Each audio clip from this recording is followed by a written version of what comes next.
What's the deal, y'all?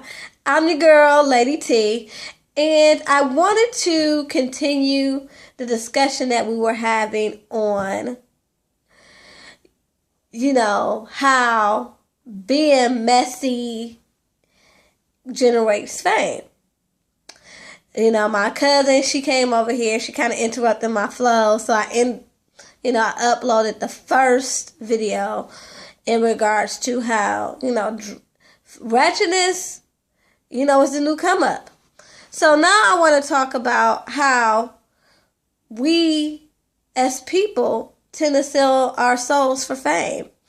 I was thinking about how you see all these people on TV and shoot, even people in everyday life who are willing to just sell their souls for their little 15 minutes of fame. And again, I was sitting here today. It's my day off. And it's funny, I'm sending my day off on YouTube. But hey, what can I say? Y'all gonna learn a lot about me. And one of the things you're gonna learn is that I do love doing these videos. I just don't get a chance to do as many as I'd like. So I'm taking advantage of it. So anyway, you think about people like the Brown family and the Houston family in terms of this whole Bobby Christina thing. They doing reality shows. They're going on Dr. Phil. And they're willing to sell their souls. They're willing to sit up there and do whatever it takes to have a little 5 minutes of fame. So, to me, it's like, is it worth it? And have y'all noticed that? Like, even these people on, like, Love and Hip Hop. These are virtually obscure people that you may have heard of in passing, but they're taking the opportunity for the tiny bit of fame that they have. They're going to use that little tiny bit of fame to act a fool and get even more famous. Like, they don't care what they got to do. Like, take Diamond, for instance. She's sitting up there portraying herself as a hoe who does not care about her daughter. I mean, if you think about it, she has become notorious for being a whore that has abandoned her child. And it's really ridiculous. And even if that's not what's going on, because we know how reality TV works, we know that she was only there for maybe 2 months, and she probably already worked it out with her mama to say, hey, watch her for 2 months while I go to New York and film. We know that. We ain't stupid, especially because we digging with nigga Scott Young, as Justin J says. So we know who we dealing with. We know what it is. But the fact that you would portray yourself for the whole world to see, I wouldn't even want to put myself out there like that as being a thirsty hoe that would abandon her child for the next dick, for the next dick. I just couldn't. And just thinking about stuff like that really makes me wonder, like, what is it that people won't do for fame? I mean, you really think about that. And you think about relationships that have been tarnished all in the name of fame. Like, I was watching Funky Dineva, and he really spoke to me. I love my Real Housewives. And when he has a video up, I go in for Funky Dineva, So I watched this video, and it really touched me because he was talking about, how he couldn't even really be funny and all that because he's really in his feelings about how these women are acting on the show. And I'm just like, you know why they're doing that?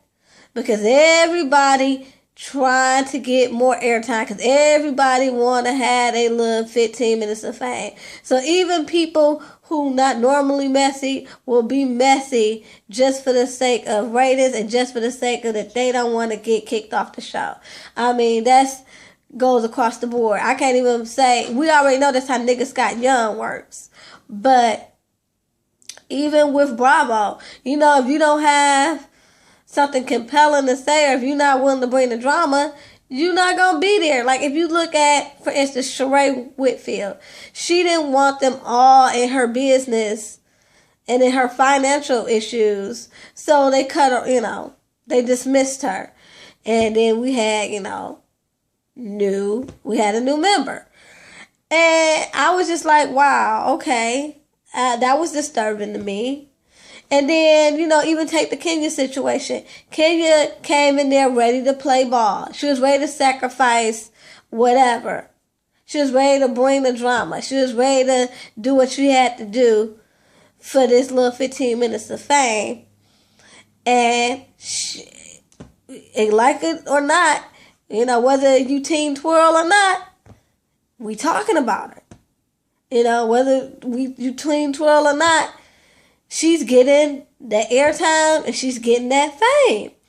And it's just really interesting to me because it's just like she even knows it. Like, if you think about it, Portia, who really isn't for all the messiness and all that, she sat up there and dragged Kenya, but because she doesn't really bring a lot of drama to the show, they were almost ready to go ahead and let her go. And yeah, I know it was a situation where it was like, well, she put her hands on her or whatever.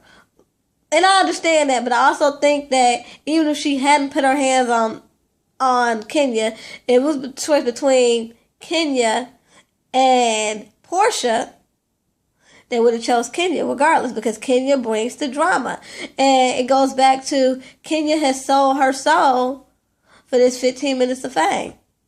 She'll do whatever she got to do. And it's just really ridiculous how people just are. Like I said, I know people in my own circle who are like, wow, I heard about this audition, or I heard about this on a reality show. Like, I had one girl who was really trying to be on the Bad Girls Club, a cousin of mine. And, every year when she see that promo, hey, if you want to be part of the Bad Girls Club, excuse me, let me fix my hair. I do not like how she cut this.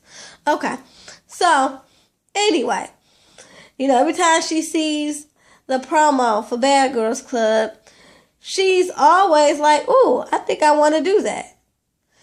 And when I was younger, I'm not going to lie to y'all, I thought about it. Matter of fact, when she even first said it, I said, well, I'm a little too old, but should I be your biggest cheerleader? I'll support you. Should I help you get on there? And as I grew up and just saw the messiness of it all, I was like, no, it's not worth it. And I had to tell her, and she still don't get it. To her, it is worth it. She's ready to do whatever she got to do to turn up and get her little 15 minutes of fame. And part of me can't knock it. You look at Natalie from the Bad Girls Club. She has milked that I run LA mentality and has been on every reality show you can think of and has taken all this, attention to the bank. Okay, so I'm not necessarily knocking it, but I just want to know, and y'all please leave this down in the comments, where do we draw the line? Everybody, if you're in this venue or if you're on this platform, let's just be real. We're all on YouTube, so we all want some type of like, yeah, okay, I feel what you're saying, or yeah, I like you. You my favorite YouTuber. We do it. Definitely for, I do it sometimes for clarity. Like right now, I'm sitting at home and there's a lot of things just on my mind. So today it's a lot about clarity. But yeah, I'm not going to lie and say that it wouldn't be cool, for people to appreciate and see, my talent or whatever. But I don't think I would ever be one of them people that say, hey, you want me to turn up for the camera? Okay. And I'm a short girl and I know how they can work that. I've been approached a couple of times like, ooh, you a short, feisty girl. We could use you for this and that. And I'm not going to lie and say the thought hasn't crossed my mind. But I just don't want to just sacrifice my morals and my integrity just for 15 minutes of fame. And I know that sometimes you can do whatever you got to do for that 15 minutes of fame and use it as other avenues into other businesses and things of that nature. I get it, and I support that. I support that 1,000%. It's just that when you see people, like I said, like Diamond, who is obviously doesn't care what the public thinks about her as long as she got her 15 minutes of fame. You know, people, you know, who shall remain nameless, y'all know who those people are, who would, you know, who would come onto the show just to start drama. What do you expect? Like, and these are the popular folks. Like, even Nene. If you look at it, Nene became popular because she would read you, okay? And people went up for that. And I was one of them. But I just want y'all to leave this in the comments. What's the deal with that? What's the deal with knowing when there is a line that you should not cross, even for the sake of notoriety? Like, I'm always gonna be who I am. In a minute, I'm almost ready to say, hell, fuck it. I'll just be on YouTube for the rest of my life, because I know that I can always be me, uncensored, unfiltered. You know what I mean? And I don't have to worry about, oh, you gotta put on these airs. You gotta act this way. Or hey, if you want that spinoff for that show, or if you want to stay on the show, you gotta do this and that. And I'm seeing a lot of this. Like, you know, like I said, I hate to keep going back to these shows, but I mean, that's what I watch. So if we go back to Love and Hip Hop, it's so many people who've gotten thrown off the show because they're not about the drama. I mean, word on the street is that Rashida and Kirk will not be back for Love and Hip Hop Atlanta because they're not bringing enough drama. And it's just sad. And then, you know, I think about Toya Wright, how she refused to be on Love and Hip Hop because she was saying that her and Memphis,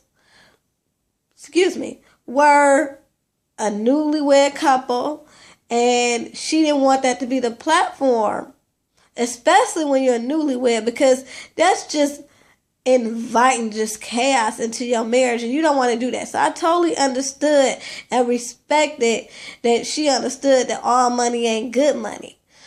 And, you know, like I said, you got people like Kenya who will remain on the Real Housewives for forever as long as she brings the drama. Let's just be real. They will keep her on there as long as she continues to be messy. And, you know, you got people that's willing to sell their souls for this. And I just don't understand. I mean, maybe you guys could put in the comments and, you know, give me some clarity, but I'm just really confused. I mean, and it's just all around the board. Outside of reality TV, like I said, this thing with Bobby Christina is really making me sick, because they are the quintessential of thirsty, gold-digging opportunists. And it's like, it's so many more people that'll do it. Like, I can even go back. As much as I love Tamar and I think that she just gives it to you real, you know, she turns up for the camera too. And I'm not really mad at Tamar, because I do think she turns it up, but not to the point where she's looking like a fool. But I do think she turns it up for the camera at the expense of making other people around her feel uncomfortable. You know, like if you watch the Braxton Family Values, she is when keeping it real goes wrong, because, you know, she keeps it real and it makes her family feel uncomfortable. And then next thing you know, she got to deal with the backlash of that. And I feel bad, because at the end of the day, Tamar just wants her sisters, and then she wonder why they mad. They mad because you sat up there and acted a fool and aired some stuff on TV, and now they get their feelings. And a lot of people do that. A lot of people will air their dirty laundry, act a damn fool, just for a check and just for some fame. And I just don't understand. Shoot. And anyway, y'all, that's it. I will see y'all in a couple of hours for Real Housewives of Atlanta. Till next time, y'all, peace and love. Mwah.